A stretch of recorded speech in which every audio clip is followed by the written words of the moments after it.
Now, to find yourself being a subject in a book is somewhat of an intimidating experience. It's something that I wasn't quite ready for, but I found it to be interesting.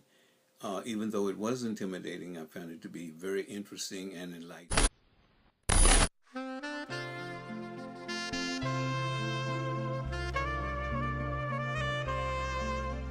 I hope that there are other Rodions in the world who can go on a journey and tell their journey to the extent that Rodion has done this one.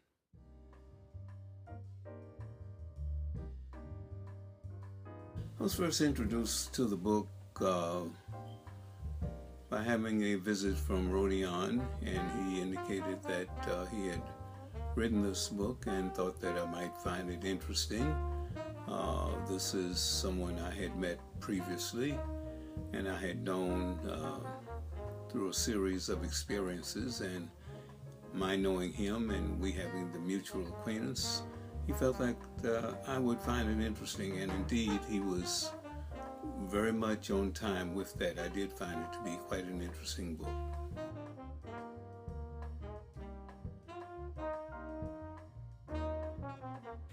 As I continued to read the book, there were flashes of reminiscent experiences as well as realistic wanderings that came to my consciousness, and suddenly I realized that I might be reading an autobiographical sketch of Rodion that also portrayed me in some fashion. And the more I read it, the more fascinating the book became, and I could not put it down until I had reached a conclusion. Now, to find yourself being a subject in a book is somewhat of an intimidating experience. It's something that I wasn't quite ready for, but I found it to be interesting. Even though it was intimidating, I found it to be very interesting and enlightening.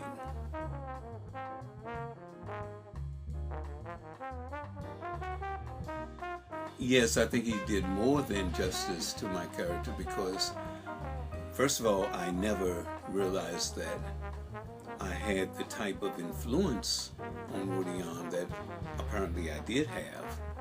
And as such, I felt somewhat flattered by what I felt was a very interesting portrayal of my role and the impact that it had on his life.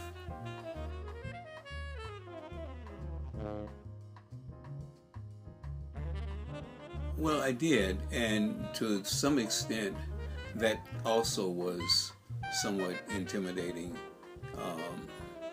I realized that I was dealing with a person who had unbelievable imagination, intelligence, and ingenuity.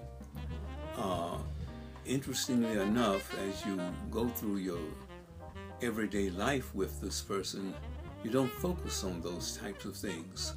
But when you read about it as an after effect of something that has happened to the individual, then it brings you to a point of realization that sometimes you don't realize the influence that you have on the lives of people with whom you interact. And I think to some extent that was enlightening to me. It also made me wonder, had I done a better job in interacting with him over the period of his life, might I have been a better person?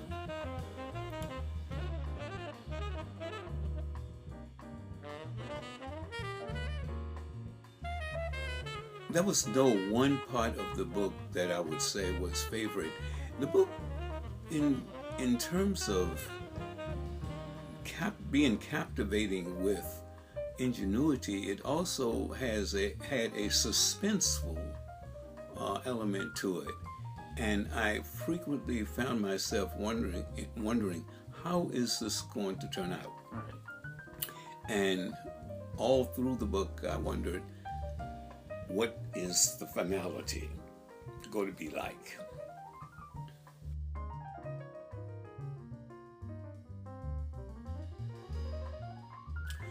As a whole, I felt that the book was a very, very fascinating journey.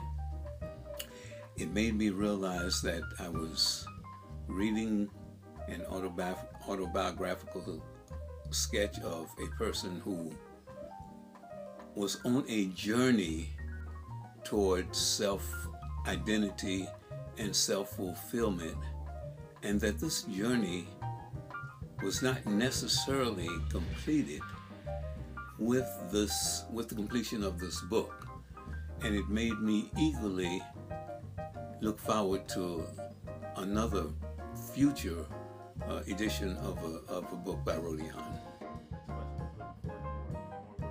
Most certainly, this book leaves you with a feeling of incompleteness from the standpoint that the journey is not yet complete. Where is he going from here, and what will be the final points of closure? One last question. What are you inspired by? I'm inspired by the ingenuity and the intelligence of the current generation, which is reflective in the thinking of this young man. It gives me hope that the next generation, or this current generation, will take us to a point beyond which we currently realize. Gives me hope for the future. I see trees of green, red roses too. I see them bloom for me and you. And I think to myself, what a wonderful